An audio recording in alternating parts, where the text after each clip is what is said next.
नमस्कार आपण को न्यूज 24 रे अनेक अनेक शुभेच्छा। प्रथमे आजिर विषय वस्तु विषय आम जाना विषय वस्तु है राज्यसभा कैंडिडेट जो दुई जन को छड़ा है गोटे है संपृक्त मिश्र द्वितीय जन होती आपणकर डॉक्टर दंतेश्वर होता। न्यूज़टी आरंभ करिया पूर्वर न्यूज़ 24 चैनल को लाइक करंतु, शेयर करंतु, सब्सक्राइब करंतु। प्रथमे सब्सक्राइब करंतु, बिना पैसा रे सब्सक्राइब होची। यह कले आमको साहस मिलिबो भल भल वीडियो करिया पई। प्रथम कथा हला आपण माने भाबुथिबे जो दुईटी कैंडिडेट सिलेक्ट हेइची ये नवीन पटनायक सिलेक्ट करिसंती। प्रकृत रे एठी नवीन पटनायक सिलेक्ट करू नाहंती, कैंडिडेट दुईटी सिलेक्ट करचंती बी.के. पांड्यान। करी कराउ थाए मुहि मो बिना अन्य गति नाही जो कथाटी अछि सेही भली भाबरे बी.के. पांड्यान एबे भी बीजेडी रे मुख्य लोक। से जहा को चाहिए से ही जीवे राज्यसभा। बीजेडी रे जहा घटिबो ता भी तांकर कथा अनुसार घटिबो बीजेडी रे। किंतु बीजेडी रे जो आउ गोटे दल अछंती जो माने पांड्यान को ग्रहण करू नाहंती से माने भी एबे हाथ जोड़ी की तांको जुआर हेबे। कारण जदि से माने टिके एपट सेपट करिवे 2029 रे जो टिकट खंडक तांकर अछि ता भी कटि जीवो। तेणु एथुरु आपण माने प्रश्न प्रमाणित करि जाउचंती बा बुझी पारुचंती मु कोन कहूची। आ जो प्रभात विश्वाल जाई जो कहले जे ये किए तृतीय प्रार्थी दंतेश्वर होता को न दिया क्या ना धरी ना सी कहले जे मु सुजाता पांड्यान को पाई लड़ी थी। किंतु ये कथा होची संपूर्ण मिछ। प्रकृत रे से कहाँ लड़ी थे आपण मैंने भल भाव जानती। से निजे चाहूले राज्यसभा जीवाई किंतु तांकु एठी ग्रहण करा गला नाही। तेणु एठी आसी से निजे भाषण दौरान जे सीए होचंती जे से पांड्यान को पाई लॉबी जो पांड्यान को स्त्री सुजाता पांड्यान का पाई लॉबी करुथिले। किंतु कथाटी संपूर्ण मिथ्या। कथाटी होची दुईटी जन कैंडिडेट संपूर्ण बी.के. पांड्यान देइचंती एवं दुई जन जाक कैंडिडेट रो आउ कहीं जो माने सब पकई थिले माने इच्छा प्रकाश करथिले पांड्यान को नाकच करिसंती एवं दुई जन लोक टिकट पाइचंती। प्रथम कथा है संपृक्त मिश्र कथा आम जीवा।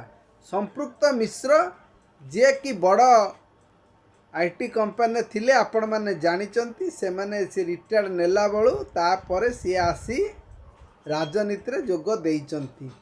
सी पुतहरी महताब जे कि वर्तमान कटक विधायक पूर्व से पुतहरी महताब एमपी जो हिसाब रे लड़ीथिले व जीतिथिले। किंतु तांको दलर विता करिवार मुख्य रोल करथिले कि बी.के. पांड्यान। सेही पांड्यान आनिथिले संपृक्त मिश्र को।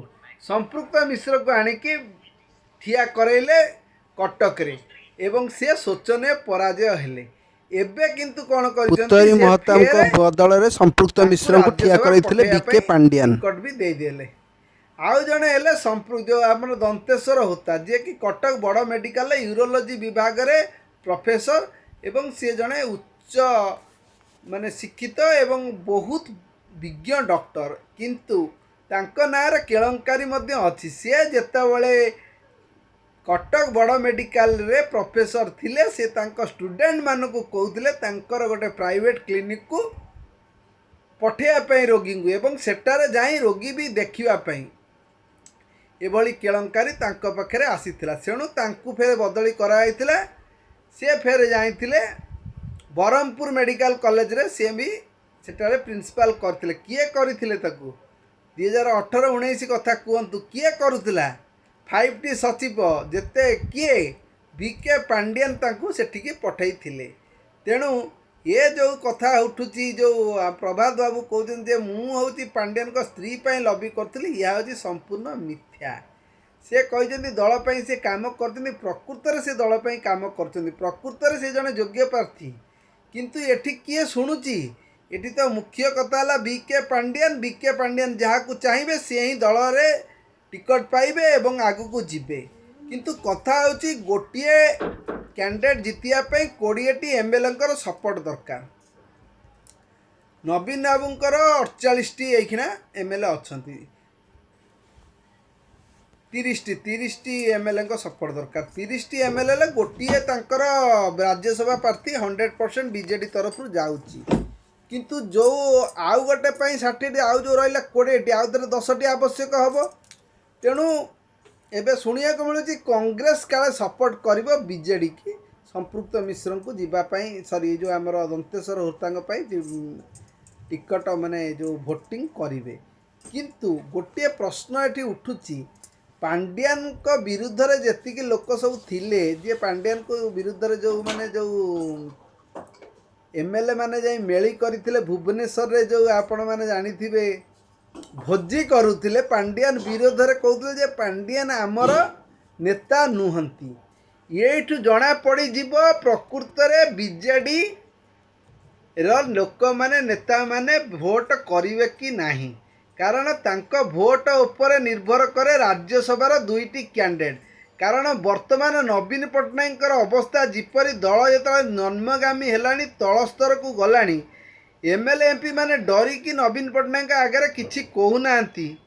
MP ତ କେହି ନାହାନ୍ତି, MP କ୍ୟାଣ୍ଡିଡେଟ୍ଙ୍କ କଥା କୁହାଯାଉଛି। ଯେଉଁମାନେ ଆପଣମାନେ କଥାଟାକୁ ଠିକ୍ରେ ବୁଝନ୍ତୁ।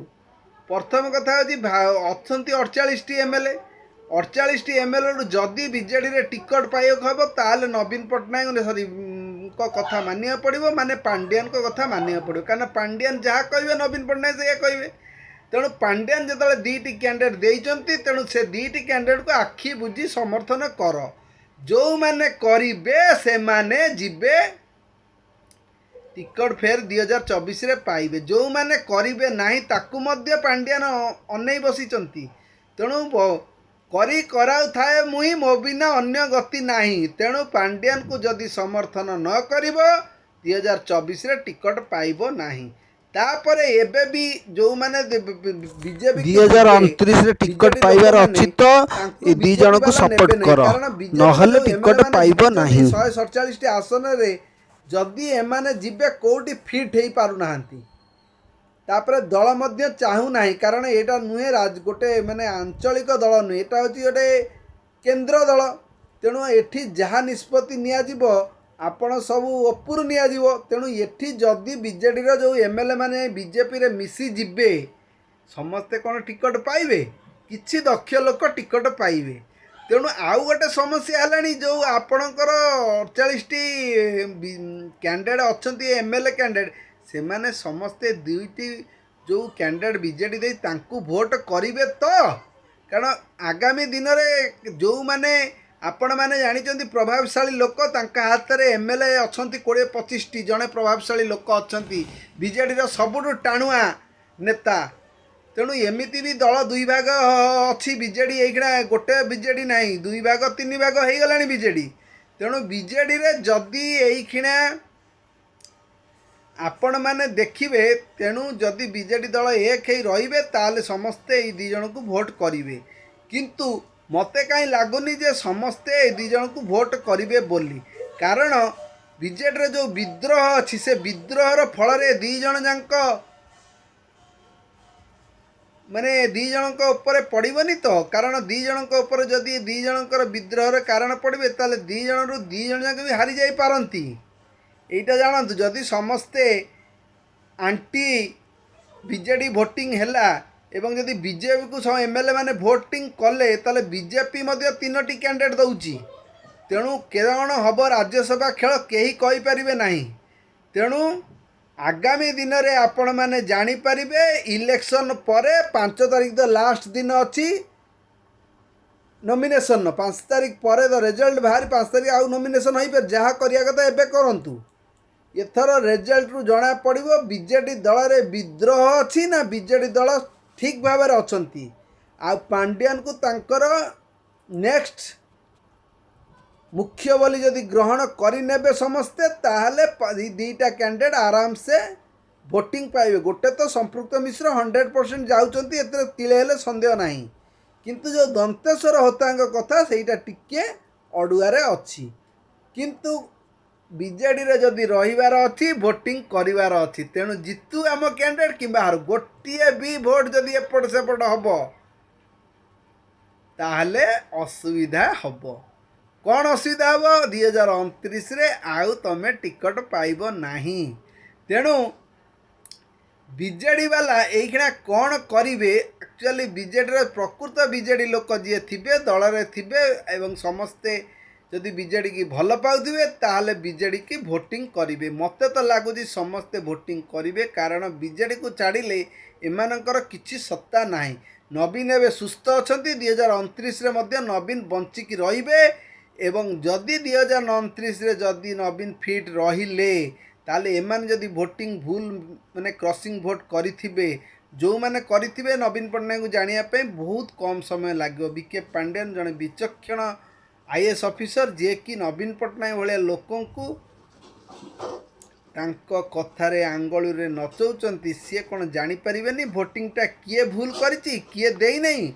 ତେଣୁ ସବୁ କିଛି ଯଦି ଭଲ ପୁଅ ସୁନା ପୁଅ ହେଇ ରହିବାକୁ ଚାହୁଁଛ ତାହେଲେ ବିଜେଡ଼ିକୁ ବିଜେଡ଼ି ଲୋକମାନେ ଭୋଟ୍ ଦିଅ। ଆଉ ଯଦି ତୁମେ ଦଳର ଅଲଗା ଡେଇଁବାକୁ ଚାହୁଁଛ ତାହେଲେ ତୁମ ମନ ଇଚ୍ଛା ଅନୁସାରେ ଦିଅ।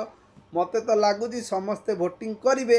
ଆଉ ଯଦି ଭୋଟିଂ ମୋତେ ଲାଗିଲେ କିଛି ନାହିଁ, କିନ୍ତୁ ରାଜନୈତିକ ବିଶେଷଜ୍ଞମାନେ ଏବଂ ବହୁତ ସାମ୍ବାଦିକମାନେ ବରିଷ୍ଠ ସାମ୍ବାଦିକମାନେ ସେମାନେ ଆକଳନ କରୁଛନ୍ତି ପାଣ୍ଡିଆନ ବିରୋଧୀ ଭୋଟ୍ ହେବ।